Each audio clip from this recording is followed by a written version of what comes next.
Good evening, everybody. Thanks again for joining our latest Apiculture Online Hive Chat with NC State. I'm Dave Tarpey, and we have a really great lineup here. Again, talking about the theme tonight is really talking about one of the most important aspects of beekeeping and honeybee management, and that is keeping varroa mites under control and in check. This is the height of that season. It's one of the hardest times of the year for the bees and for the beekeepers, but it's really one of the most critical times of the year to make the rest of the year just a whole lot easier.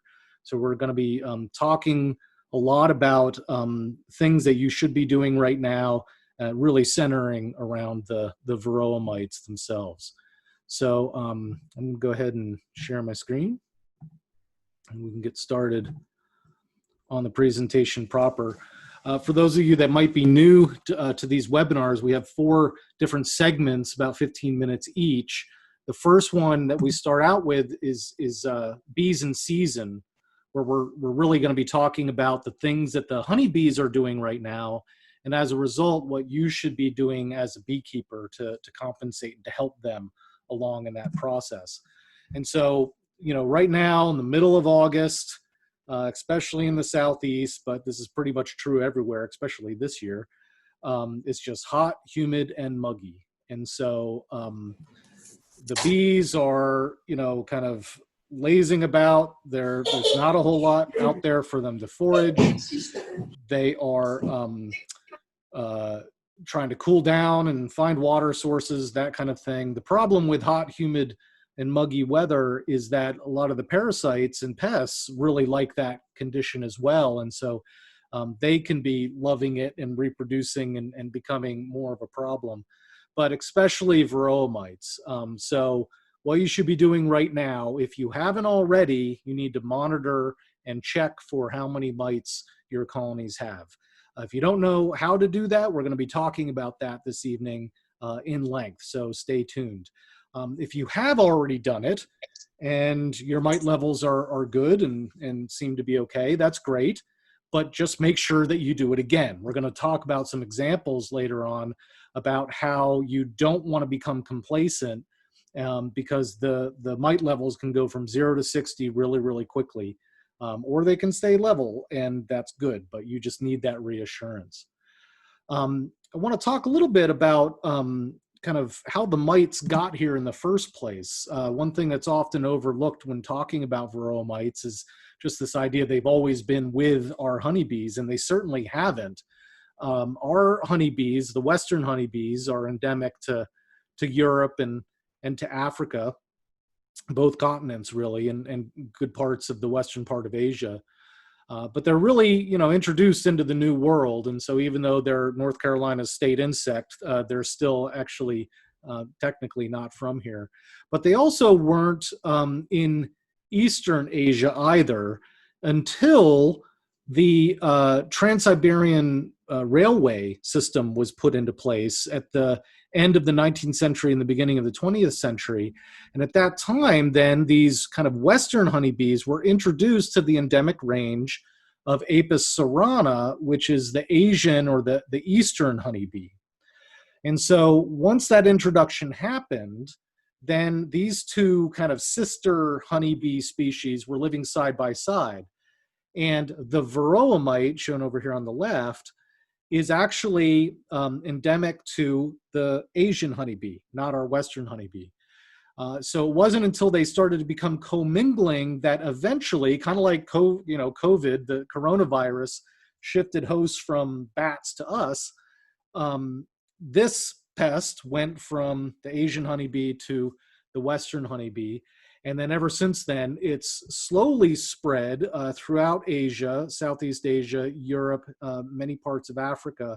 But it wasn't really introduced into North America until the 1980s. And so ever since the 1980s, it's been a real problem. The only place really left in the world, other than a few kind of smattering of islands where there's barely any honeybees anyway, is Australia. So that's the only place that doesn't have them. But we've been dealing with them for, you know, many, many decades now. And because those varroa mites or our honeybees aren't used to those varroa mites. They don't really have a lot of natural defenses. Those behaviors need to be kind of bred and instilled into that. And so luckily we have Dr. Mike Simone Finstrom as our guest tonight to talk about some of the research that he's been doing in that area. So just as a reminder, the varroa mites reproduce in the brood cell where they go into open brood. Once that cell is sealed, they start feeding on the pupa and reproducing within the pupa so that by the time the adult emerges, they have many different daughter mites that carry with them, and they spend their time in this phoretic phase where they're hanging on the outsides of the bees for a few days before they can jump into another cell and start the cycle all over again.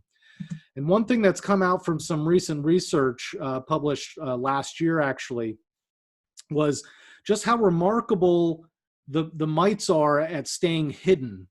And so if for every single varroa mite that you see on the back of the bee, if you go into your colonies and you see a varroa mite on the backs of a bee, you have to look pretty hard, but when you can see them, for every one that you see, there are 49 that are actually clung underneath on the ventral side, not on the dorsal side of the bee, because there's been some research to show that the mites actually much prefer to hang out underneath the bee than on top. So if you see mites on the surface, on the top surfaces of your bees, then multiply that by 50, and that's how many mites are actually there. And so if you start seeing lots of mites on your bees, the bees are already overrun with varroa mites. So that's just something to keep in mind, and all the more reason why you need to monitor and find those kind of hidden invisible bees. As beekeepers, though, it's always really important to think a good brood cycle or two ahead so that you can do the things now so that what they need, 3 to 6 weeks from now, they'll be much better off. And so again, controlling for those mites to make sure that they're at tolerable levels, especially as those honeybees start to make the winter bees that need to be long-lived throughout the summer when they're not flying and going and foraging. Another thing to be thinking about that, in about a month or so from now, the bees are going to start going down for winter, and you're going to want to be assisting that. So if your colonies are light, that is, they don't have a whole lot of stored honey, then before things cool down too much, you want to provide them with a very thick, heavy sugar syrup that is 2 parts sugar to 1 part water, so that they can really start storing that into the combs so that they have plenty of winter stores. Also reducing hive size, uniting colonies together so that the classic phrase in beekeeping is you take your winter losses in the fall, right? So if you have multiple colonies and some of them just seem too weak and they're not going to make it, it's better to merge them together so that you can have stronger units going through the winter. So with that, I realize that was a very quick and brief overview, but I've done that purposely here because I want to make sure that we have plenty of time to talk about our timely topic, and that is sampling for varroa mites. So again, the theme here is these pesky parasites that our bees have real difficulty coping with, and so this is by far the best way that we can really help the health of our bees. So how to monitor for those mites, and I'm going to invite everybody else on the Zoom call here to jump in as you will, because there are kind of differences of opinion and different ways of doing the same thing. But by and large, using the sticky board test, while easy, is not a very quantitative way of measuring your mites and to know how many mites your bees have and whether they're kind of in peril. It's a good way to see that you do have mites, but it's not a great way to actually measure the mites. So this is a good kind of qualitative monitoring procedure, but don't solely rely on it. If what you really need to do is measure your mites and not just kind of guesstimate how many mites you have. So the best way to do that is to actually sample the bees from the brood nest. And so the way to do that is you want to go into the brood nest of every single colony, and you want to find a frame of open brood. Frames of open brood often have the queen on them, so you want to make sure and ideally find the queen, and then place her on a safe frame so that she doesn't get sampled by accident. And then you want to shake the mostly nurse bees on that frame into a bucket or a tub, a plastic tub or something like that, so that the bees will kind of pull down and collect, right? And then you can take that tub and you can kind of shake or bang all the bees down to the bottom. And then you take an old measuring cup of a half a cup, and you want to scoop them into that cup so that you have exactly half a cup of bees, which is very close to 300 every single time. So half a cup of bees is about 300 adult workers, mostly workers. And then you want to either put them in baggies, and you want to label those baggies by colonies so that you can track and trace where those bees came from, and then go inside the air conditioning and measure the mite numbers in the comfort of your own home. Or you can do them right then and there in the field and knock all of the mites off of those bees and then count the mites. Anything else anybody would like to add to that? Lewis, Don, John, Jen? To this point, things are going right. Okay. All right, you guys are just laughing. Okay, but I'll just keep going. So the best measure, and this is the difference between the sticky board and these means of measuring mite prevalence, that is the percentage of mites on the bees, is that you want to get that accurate percentage, right? Something down to the decimal point. So we're talking about the precision here of trying to get that percentage. And so the best and easiest and probably the most accurate means of quantifying that number is to do what's known as an alcohol wash, where in essence you take those 300 bees, that half a cup of adult bees, and you place them in rubbing alcohol or ethanol. People also use, Mike was just saying that they use soapy water. That's another option, even windshield washer fluid. But something that in essence will unfortunately euthanize those bees, but also euthanize the mites. And they you can make your own containers. They sell these mite sampling kits as well. But once you wash the bees and the mites in the alcohol, the mites will drop off through a sieve or some sort of mesh to the bottom where you can count very easily the number of mites. And then you divide by 300, that number by 300, and you get your percentage, right? So, or I should say you take that number, you divide by 3, and you get that percentage. But it's a very easy way to do that. Now, if you want a way where you're not euthanizing the bees for the better of the entire colony, and some people find this easier as well, is you can do the same thing of knocking the mites off the adult bees with powdered sugar rather than alcohol. So you put the bees in a jar that has a mesh lid, you coat the bees, you cover the bees with powdered sugar. You got to let them rest for a couple minutes to let the bees groom all the mites off. But after that couple minutes, you shake them out on a white piece of paper, and the darker mites will stand out from the white background very easily. And then you can take those bees. They won't necessarily be all that happy with you, but you can unscrew that jar and throw them back into the colony, and they'll just get cleaned up by their nest mates. But either way, what you're doing is you're taking the number of mites that you find and you're dividing by 3 to get the percentage of the number of mites within that colony. Anything else to add there? Anyone else? Yeah, looking at that alcohol wash jar. Can you hear me, David? Yes. Which one? The one on the left or the right? Well, I've got a critique of both of them. Okay. I found that oftentimes, and I think, Lewis, you would agree, that sometimes this looks like it's one of the Veto Pharma devices. And Yep. sometimes they get hung up on the mesh. So you need to Oh, make sure that they're thoroughly sieved through. right.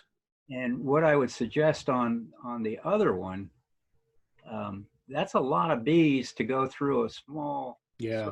surface of mesh. Yep. Yep.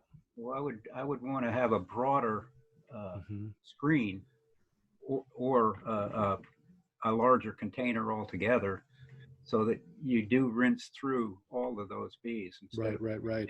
with one bee to another. So one thing that I had mentioned about sampling them, into baggies, right, and then bringing those baggies inside so that you can do this in the comfort, of the air conditioning of your home rather than doing it out in the field when it's 105 degrees outside. You can also do this by just doing it through a kitchen sieve, right, or a strainer. And I think, Lewis, that you do that with your bees. And in fact, these are some of the numbers that you have from your colonies as you've been looking for mites within your apiaries. So tell a little process about how you take the bees from the baggies and then wash the mites off of them from there. Yeah, so this collecting the sample in the field and processing in the kitchen has really allowed me to do the amount of sampling that I need to do in my bees. It makes it so much easier to go through the bee yard. I can just collect the sample into the baggie as I'm doing my regular inspection, as I'm looking at a colony in my queen right. Do I have enough food? Do I need to condense the colony? Grab my sample, throw it in the bucket, and go to the next colony. And then I'll just throw those baggies in the freezer, and I can process those samples whenever I'm ready or when I have time. And so really, I'm just using stuff that I have around the house. So there's a strainer at the top that catches the bees. There's some mesh on a colander below that catches the mites. And then there's a bucket below that catches, I'm using windshield washer fluid. So the bucket catches that, and I can recycle back that into my shaker cup. I was just going to And say then you can reuse these liquids as well, right? Yep, and then I'll just wash everything under the sink. Wash that sample of bees under the sink to dislodge the mites from the. From the baggie sample, it goes into a kind of a shaker jar. If you have a varroa easy check, take the basket out, and that's a fine thing to shake the bees up and then into the colander and then rinse with water. I have a couple of videos. One's on how I collect my samples. The other's how I process them in the kitchen. And so it's really just, if you'll just Google Lewis Cobble Varroa, you'll find those on YouTube. And It's really, really critical that you don't have linguine the same night, right? That's right. That's okay. So I just want to make that clear. And I would say that windshield washer, be careful if you have windshield washer fluid in your kitchen, because it probably looks very delicious to small children. And so I would not store that in your kitchen. Very good point. Well, let's talk a little bit about the mite levels here. So, like, as all good beekeepers, we should all be not just monitoring for mites, but we need to be taking good notes on the mite levels as well as other things of importance to the colony. And so this is just the mite levels for many of your colonies over time. So you took mite samples in February, in April, in June, and then again in July. So talk a little bit about that process and your thought process here. Yeah, so it's really important to me to make sure I know what my mite numbers are. And over the past couple of years, I've been sampling about 6 times during the season. I start in February and I go on into October. And so especially in February, I want to make sure that I don't have anything that's already out of control. This year, everything was looking good. In 2019, I had 3 colonies that were at 3 to 5% in February. And so if I hadn't caught those in February, if I didn't do any monitoring until I got to September, that would have really messed things up in my apiary and maybe my neighbor's apiaries. And so this is the population increase. I start my monitoring program. I look before I put honey supers on. I look when I take the spring honey off and before I put the summer supers on. And this is my pre-treatment. Everybody gets treated in late July, early August, and this is my pre-treatment monitoring. And it's kind of hard to discern here, but the numbers really jumped from early June to late July. And so like colony number 12, 17, 9, and 30. So basically you look at these, this is just a subset of this. So 12, 17, 9, and 30. All of these were squeaky clean in February. They were good in April. They were pretty darn good in early July or early June. And now they're in the double digits. This is mites per 100 bees. This is not mites per 300 bees. This is mites per 100 bees. So there were 48 mites in my half cup sample here. Yep. And whereas just like a month and a half or 2 months before, they were, as you said, pretty much squeaky clean, or at least you know, they're fine. Yeah. So they can go from 0 to 60 in a heartbeat, but only, you know, a small percentage, maybe 10% of your apiary did that. The others are not, right? So not all colonies are the same, right? All right. So I would say probably these that went down by a little bit, that's within the margin of error, you know, in sampling. I wouldn't expect many to I mean, nothing went. I think actually this colony may have actually been treated when I found this 8%. It got a little bit of a treatment at this point, and so it did go down, but I helped it a little bit. Right. But the other thing is, so I have my pre-treatment numbers, and I will go back and do this process again at the end of the treatment. So I put Apivar on last week, and at the end of the 6 or 8 weeks, I will take the treatment out, and I'll do another monitoring to determine if my treatment was effective, which is critical too, because just because you apply a treatment does not mean that you've solved the problem. Yeah, exactly. You need to do those follow-up monitorings to make sure that they work, or as in the case of that one, that they don't bounce back, right? Even within that time frame, because you know, depending on what is being used, the mites within the brood cells can still be unscathed. And so the treatment is no more effective when they emerge. And so, you know, sometimes it can just seem like nothing happened. Yeah. I also want to say, so this is 4 of my 6 monitorings for the season. So I'll have the post-treatment monitoring in late September to make sure that my treatment was effective. Then I'll have 1 more monitoring in mid-October before I put my bees to bed to make sure that things are still in order. And last year, my treatment was very effective. My numbers looked great in mid-September.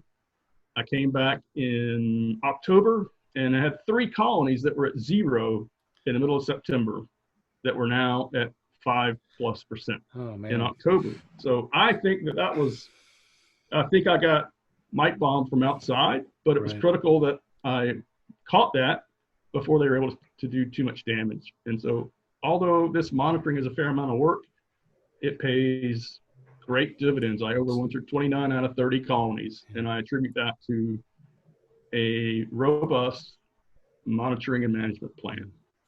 So there's one thing that you've been saying, Lewis, about, you know, treating your pre and post treatment and these things and what you've been using.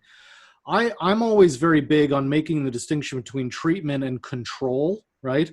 That treatment, I think a lot of people hear treatment and they think, oh, you're using synthetic acaricides or, you know, something with chemicals, which Apivar is, and that's what you're using. And if you need to, that's fine. But some people are pretty reluctant to do that.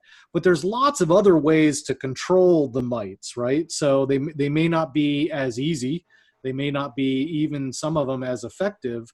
But cumulatively, you can, you know, use different things together that work very well. So I always like to say that treating is optional, but control is not, right? So you can use lots of different things in our arsenal that we have to keep the mites at bay without using chemicals, but just realize that might take a lot of work. Yeah, I was going to say I should really not use the word pre-treatment monitoring, but instead pre-action Yes. monitoring. Right. Whatever your method is, monitor before, or I would say methods, Yep. whatever Yep. your methods are, monitor before, apply your methods, monitor after. You may find that you're sufficient. You may find that you need to add more to your plan, either more methods, or you might have to go to the chemical closet or whatever. Yeah.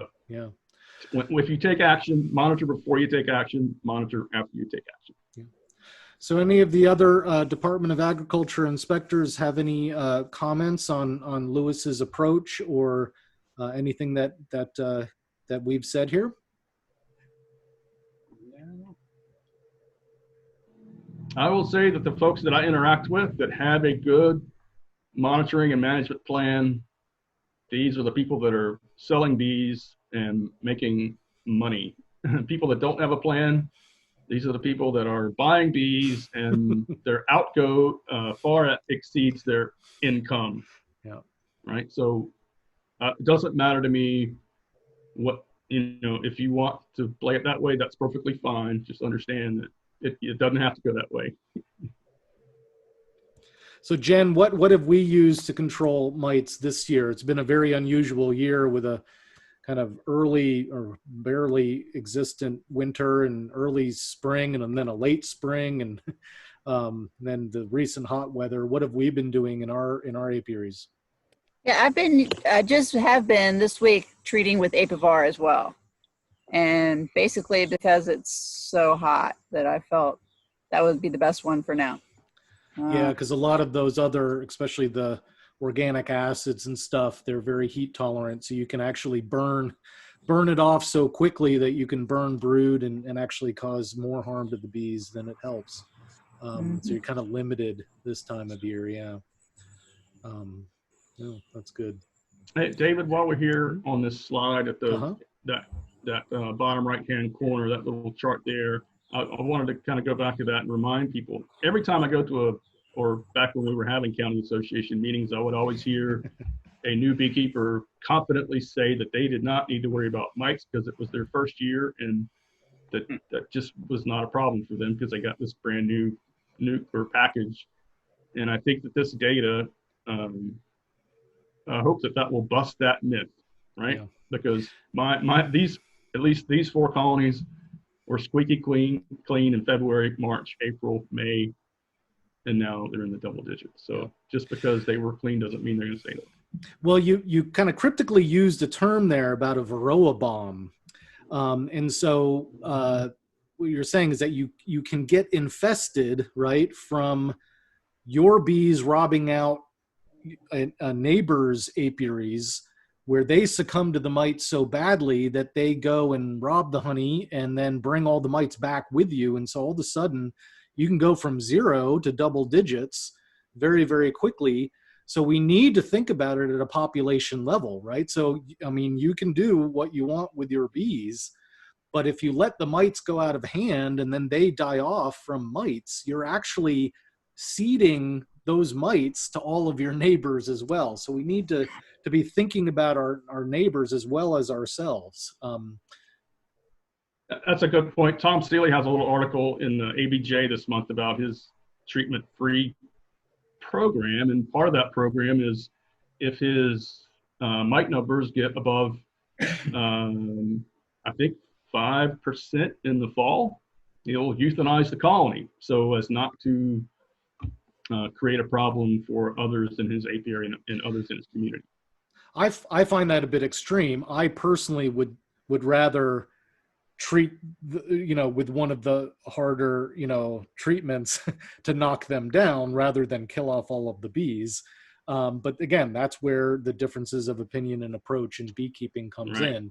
But thinking locally, thinking globally but acting locally, I think really is a good mantra to have when it comes to thinking about how to be controlling varroa. It's not just about you; it's about the entire population as well. So just that's right. It's a big tent. There's a lot of different ways to do it, and I think that Everyone has to make the choice if they want to use synthetics or Yep. use organic stuff or not using anything at all. Yep. No problem. But I think it is very important that everyone monitors so they can make reasonable decisions. Exactly. David, can I mention something? Yeah, please, John, go ahead.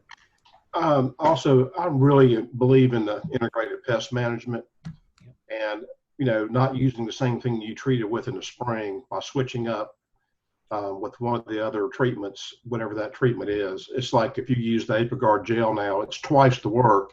It'll still work, but you're having to cut the treatment in half because of the temperatures. Yep. If you've only got a few hives, that's not so bad. And a couple of the large commercial guys that are in my area, they are using integrated pest management, and they're using all different things at different times of the year and getting excellent results. Yep.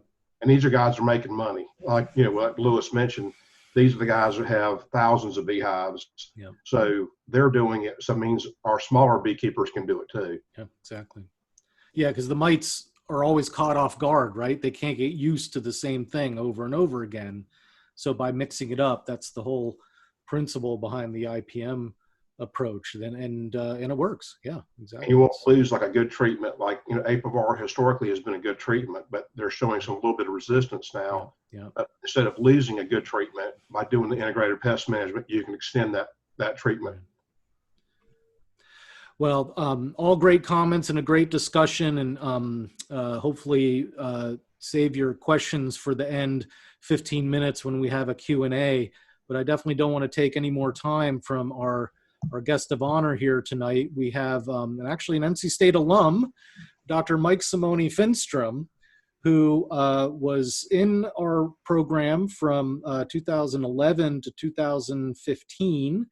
And from here, he went to the USDA research lab in Baton Rouge, Louisiana, and they're the genetics and bee breeding laboratory within the USDA. And that lab over the years has brought the Russian bees, which are varroa tolerant, the VSH strain that Mike's going to talk about some of his research here. And he's done a lot of really great work and exciting work on those lines, and how varroa can really be a management problem for all beekeepers. And so, Mike, welcome to Apiculture Online. Thanks, Dave. I'm happy to join you all for this obviously super important topic, and it's something that we do a lot of work with in Baton Rouge. And the last comment from John and Lewis's discussion of that data really fits well into this, because really a lot of what IPM involves many different things, not just rotating chemical treatments or and different types of chemical treatments, but all the tools that Dave was alluding to earlier, different sort of non-chemical treatments, but also the bees themselves and the stock or the type of bee that you're using. So I thought it would be great to kind of give an example from a recent project of how important really understanding mite levels are throughout the season even, and how that influences colony survivorship. And I think it's also important to keep this in mind that, when we're talking about colony health and bee health, that obviously varroa is the biggest thing that's impacting bee health, really. There's other factors that, might weight up there closely, but the sort of interaction between varroa and then the viruses that they transmit are really driving a lot of these health issues, because if they're impacted with varroa and viruses, that influences their susceptibility to pathogens. Whether or not poor nutrition can help reduce their susceptibility, or increase their susceptibility to varroa and viruses too. So they can kind of go hand in hand. But if you're stressed from varroa, you can be stressed from nutrition, you can be stressed from pesticide exposure and other pathogens. So varroa is a lot of the driving force in those interactions too. So this study that I'm going to use as kind of a case study example is this large scale study that we've done in commercial beekeeping operation that involved over 700 colonies over 2 years. And really the goal here was to kind of weigh the relative importance of factors to get this really holistic insight of what's going on in terms of colony survivorship. And really, I'm only going to talk about the varroa related data here just briefly.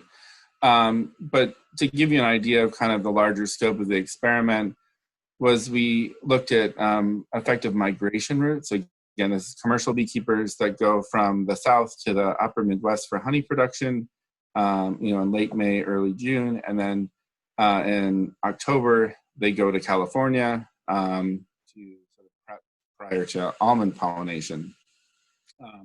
And so we had them doing that full migratory route that you can see indicated by the orange arrows. And then we had some that just went north and south, so didn't go to California. Then the other really important tests that we were doing were just their regular commercial Italian stock versus the mite-resistant pall line or the varroa-sensitive hygiene line that Dave briefly mentioned, and I'll explain what that is here. And so what the pall line is, they're bees that are bred for mite resistance, and they express this particular trait called varroa-sensitive hygiene. And this is basically a colony-level defense where these bees have been bred for removal of mite-infested pupa.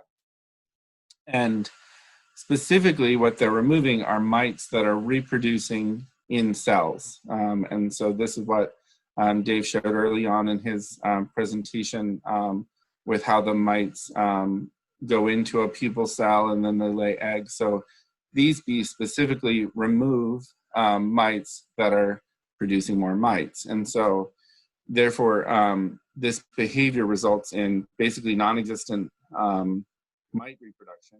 And so the mite populations can't grow like we saw in Lewis's table. So they can maybe maintain that 1% or less than 1% mite level over time because the mite populations aren't growing. So high expression of this varroa-sensitive hygienic trait really results in strong resistance to varroa. And this is an important thing to kind of think about in terms of the breeding aspect, is that this trait can be found in really any of the honeybees that we're working with. So it's just something that we're working on and breeding and expressing that. But there's always this thing, well, do my bees, I like my bees, so I don't want to change them. But this is something that can be enhanced in any population of honeybees. They're all expressed at some level. So it's just a matter of bringing that up. Now, here we have the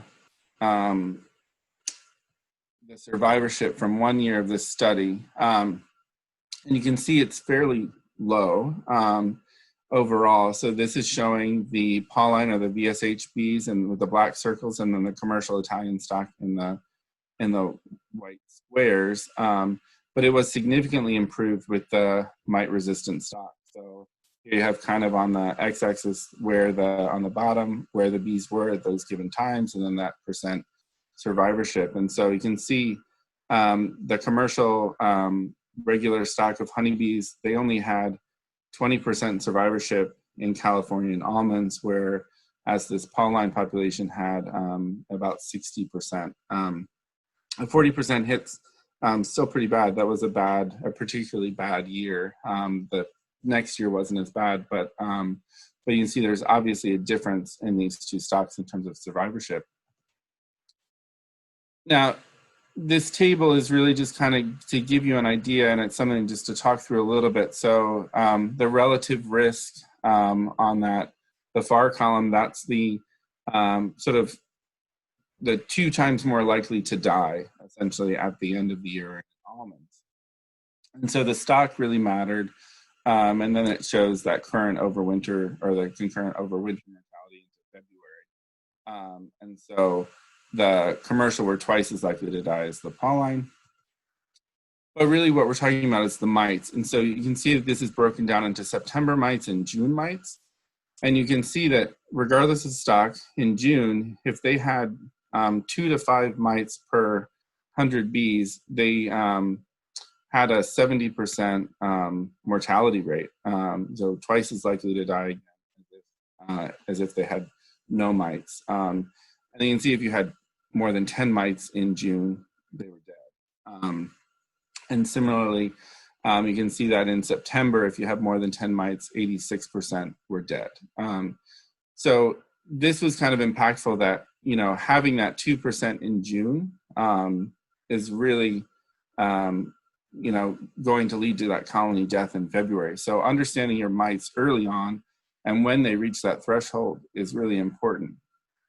And I would say that part of this, the issue of these mites being a little bit high were because they really needed, they were waiting for honey production, and it was a drought year. So they treated a little bit late and didn't have good control.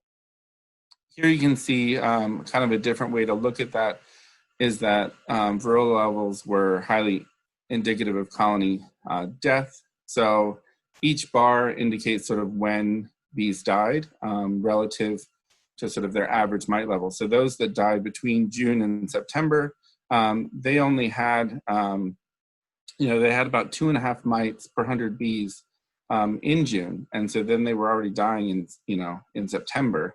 Those that died between, you know, December to February, they still had 1 mite in June.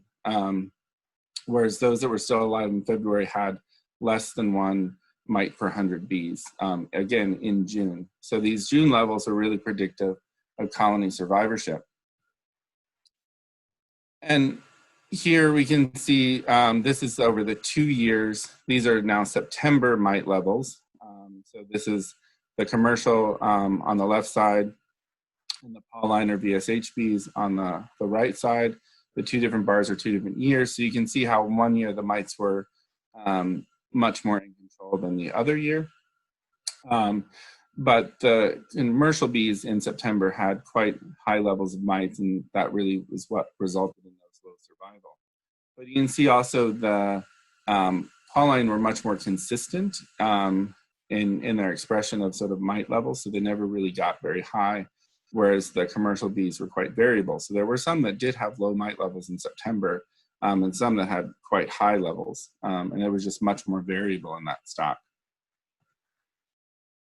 And just a quick snapshot of this idea of virus levels and how that interacts. So here, a subset of colonies were tested in September, and these are ones that were matched for mite levels. So ones that essentially had pretty low levels in the commercial colonies and high levels relative in the pole line. And you can see that even having you know, similar mite levels, but this population of bees does have less viruses, really because the mites aren't reproducing as well. And so when the mites are reproducing, they're feeding off those pupa, and then they're transmitting viruses. So when you're removing those mites that are reproducing on pupa, then you have less virus being distributed throughout the hive. And so that does result in lower viruses. And we've seen this several times too with the Russian honeybees that Dave mentioned that we do a lot of work with as well. The Russian bees tend to have lower viruses, again, even if they have similar mite levels, again, because that idea that the viruses aren't replicating because the mites aren't replicating or reproducing as much either. So again, just bringing back to that, you know, that there's this whole complex and interactive factors, but if you don't have your varroa and viruses in control, it really doesn't necessarily matter how much they're stressed by some of these other things, because varroa is going to be the thing that essentially knocks down your colonies. That's great, really great research, Mike. You know, especially at that scale, right? When you have that kind of replication, you know, it's not because of chance or kind of random. I mean, you have a very kind of clear picture on that. And so when you step back from it and really look at it, you know, a colony can vary a lot, but when you look at the overall populations, these are real trends. It's really great too that you brought up the whole viruses, right? Because we're talking about, you know, what to do about varroa, but it's the old adage that varroa doesn't kill your colonies. It's the viruses that they vector that do, correct? Yeah, I think there's, it could be up from debate for sure, but certainly varroa are going to be triggering all kinds of different viruses. Black queen cell virus, they don't transmit. So that's why they were equally the same across these populations. But the chronic bee, deformed wing virus, if you're seeing deformed wing bees like that one in the picture there, it's probably getting too late too for that colony. Just you're seeing a lot of varroa walking around on your bees. Those are things to keep in mind. But there's just so many viruses, and that really just impacts their ability to handle these other stressors that they're dealing with too. Right. There's some questions from the audience on the YouTube channel. Again, thank you everybody for typing them in. Keep them coming. I'm going to pick and choose some of the ones that are pertinent to what Mike was just talking about with his research. In that study, you were talking about the VSH and the pole line, right? But you also were just referring to the Russian bees. How do beekeepers know where to go, how to get Russian bees, how to get these VSH bees, and make sure that it's the right bee that what they think that they're getting? Yeah, that's a great question. It's not really, there's not necessarily a great answer to it. I mean, you do have to trust the person that you're buying the bees from. For the Russian bees, there's the Russian Honeybee Breeders Association, and they are work with us at the lab, and they do undergo some genetic testing to make sure that they're kind of still part of that breeding program. So anybody that's part of that program, they are swapping the bees. They're under a similar selection program. So that would be one thing to look at, because that is a big coordinated effort to make sure that those bees are all undergoing this sort of same selection. Now, the Russian bee program, they don't select necessarily just for this varroa sensitive hygiene. They breed for, basically, one of their characteristics is low mite population growth over a season. So that could be from any number of mechanisms like grooming, faster development time, and VSH. They kind of have multiple traits. And so they do tend to have some variability in them because of that. And that can be true for anybody. Now the VSH line bees, those are, there is one cooperator in Hawaii that's now up to producing 20,000 of these Pauline bees.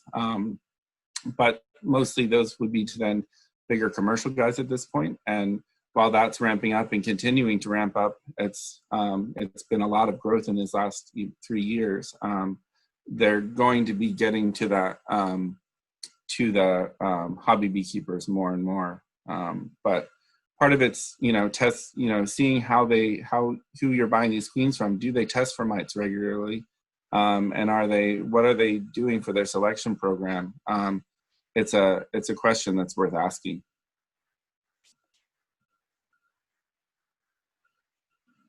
Sorry, I was muted.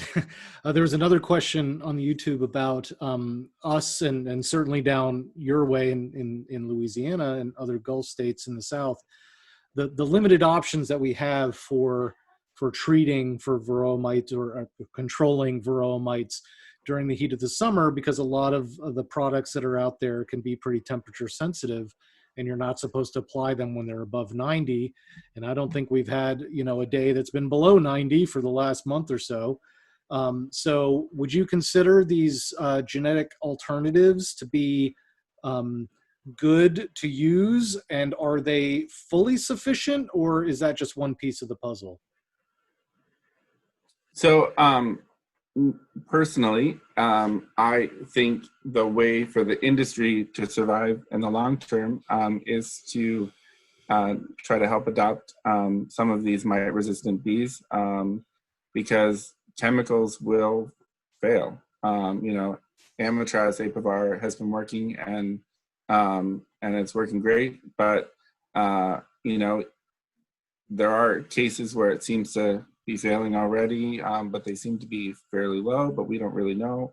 for sure. So really putting pressure on the industry to try to get ahead of the ball for the next chemical failure, I think is really important. And that's a lot of why we're doing the work we can do. But it's not a short game. It's the long game, and that's part of the problem, that it's not an easy fix, right? If it was, then it would have happened already. And these are really complex traits that involve many genes. So if you're breeding it and you get a breeder queen that has VSH and then you open mate it, you're diluting that stock. So it's important to keep that in mind, but then, put that pressure on your own bees and that. But I would say, like, even if you're getting Russian bees or these VSH bees, you still have to follow those thresholds. And because if they get to above that point where they're not able to handle that because they did get a mite bomb or something, that can overwhelm the system. And so you still have to be part of that, in control of those mite levels. And so that's where it's part of that integrated pest management. And it would be great if it was at the base of that pest management strategy, and then, and that was the strongest thing that we had. And then we were just supplementing when we needed. But we're not quite there yet for the most part. Right. Yeah. Well, so here's a question that kind of going back to the sampling methods and everything that, again, are critical to the overall strategy of trying to just keep them in check. The percentage of the alcohol, does that matter? I think I know the answer to this. I think the optimum is 70%, but I could be wrong. Is that correct? Maybe somebody else can answer this better. Yeah, I was throwing that out to anybody on the Zoom call. That I think that some studies have been done. I believe Randy Oliver had done some comparisons that 90% isn't as effective, 50% isn't as effective, but 70% is actually kind of the best middle area. I think they all work.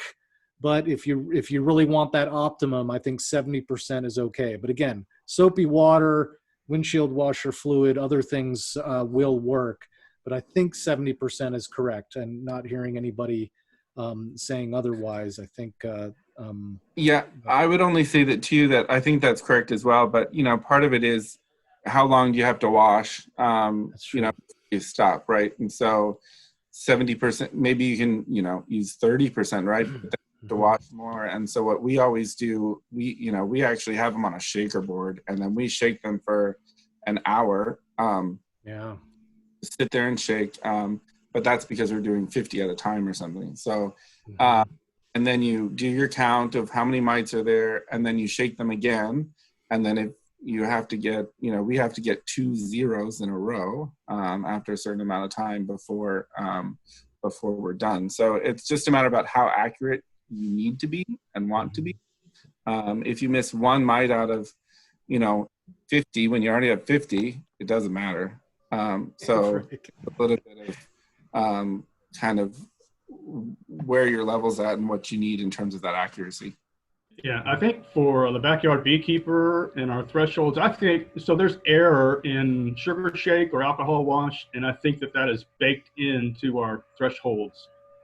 So if you're minding those thresholds of, say staying less than 3%, that error in sampling is kind of baked into that threshold. So I wouldn't get hung up on, making sure you got every mite. Just do a pretty good job. Make sure you're in the neighborhood, and that'll be good enough. Right. That's a good point. Yeah, and actually you just brought up a really good point. I don't think in any of our discussions that we've had tonight, we've talked about what that kind of threshold is, like it's a bright line. But 3 to 5% this time of year, you want to stay below. Anything above 3, you're in a real danger zone. Above 5, your bees are in real trouble. Correct? So the Honeybee Health Coalition kind of updated their thresholds in 2016. Right. So those were good numbers in 2016. Now they're saying you want to be less than 2% right now. And if you're above 3%, you're kind of in the danger zone. So there's just, not a lot of wiggle room. Yeah, Like it's that's right. less than 2%, you're okay for now. Above 3%, you need to take action. So that there's just not a lot of margin. So Yeah. And I would reiterate sort of that 3% is now, right? So, but you showed in June that, that one that had, 2% or whatever, it was then 12, I think, or there was something like that now. So, so the threshold does depend a bit on the time of year. And that's why you test in February, because if you had a 3 in February, it wouldn't be Wouldn't be around. yeah.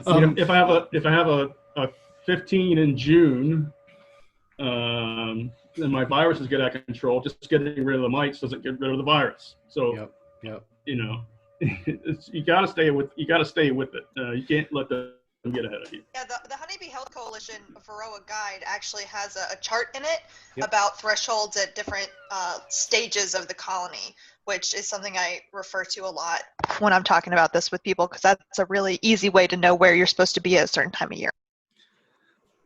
Yeah, spring buildup, midsummer, fall where we're at now, overwintering. Yeah, they give different thresholds for those different times. They break it down nicely. It's not just time of year, which can be different for different people, but it says, dormant with brood, dormant without brood, population increasing, population decreasing. So it should be pretty easy to know where you're at and refer to that guide from start to finish. Can be a really great resource for anybody with questions like that. And again, that's Honeybee Health Coalition. We'll go ahead and put that in the comments and notes below in our recording. Just as always, we always record these so you can watch these later, either individually or as a group, so that you can continue your monthly chapter meetings if you wish. Let's see if we can take another question or two here.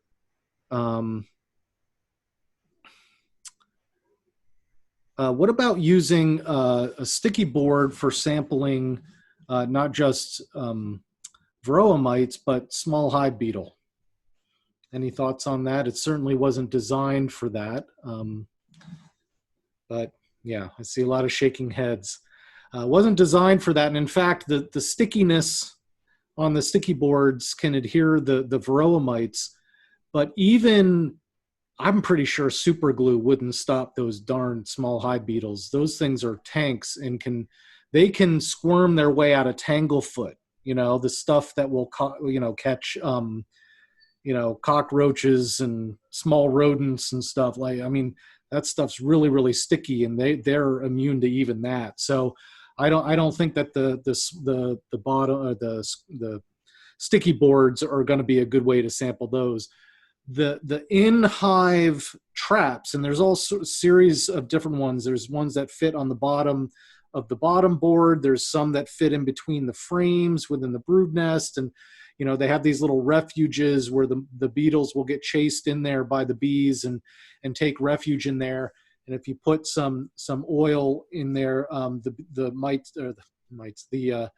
beetles can drown in there. Those, I think, are a much better way of kind of assessing the adult mite levels in there. I don't think the sticky board will. Any other comments on that?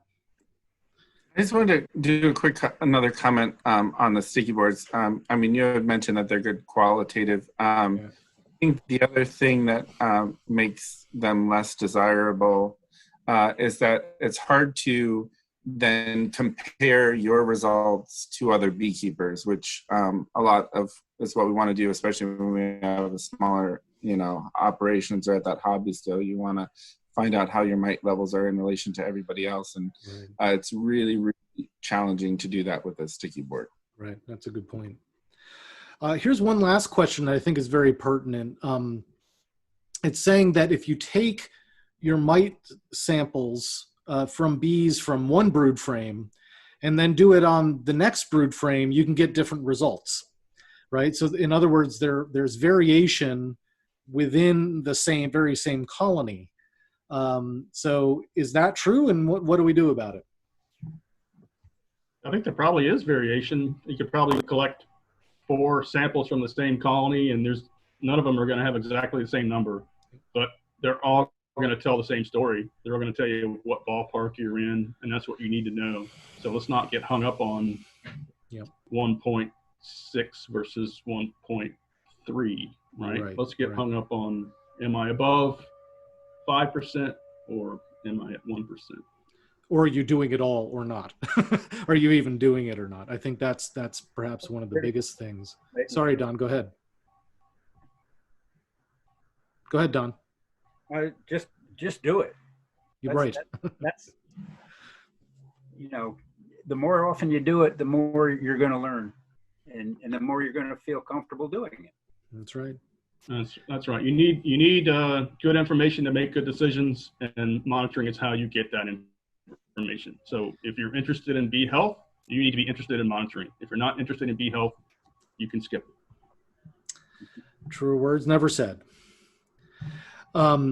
Well, let me go ahead and just go ahead and conclude here and just remind everybody that we're doing these things every other week, at least for the time being. We might slow down as the bees and the beekeeping season slows down. But for our next one in 2 weeks, we're going to kind of continue this conversation about varroa. And, hopefully we've inspired you this evening to go out and make sure that you monitor those colonies. And so next time we're going to talk about some of the different options that you had. Mike did a really great job of convincing us about the genetic options that we have, but there are other options out there too. But more importantly, there's a lot of things that beekeepers tell you to do that actually aren't legal and can actually be very harmful to your bees and even to yourself. So we're going to kind of suss some of those things out of what you really should be using and really the things that you really shouldn't be using. We're then, for our interview, we're going to have 3 guests who have been spearheading the NCSBA's initiative on 4-H programs. They have a new grant program where they give local chapters funds in order to conduct 4-H extension initiatives.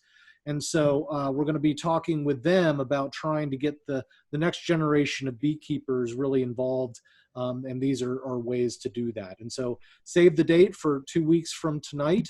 I want to thank again Dr. Mike Simone Finstrom, as well as all the NC Department of Agriculture apiary inspectors that are always very generous with their time in joining this. And thanks again, everybody.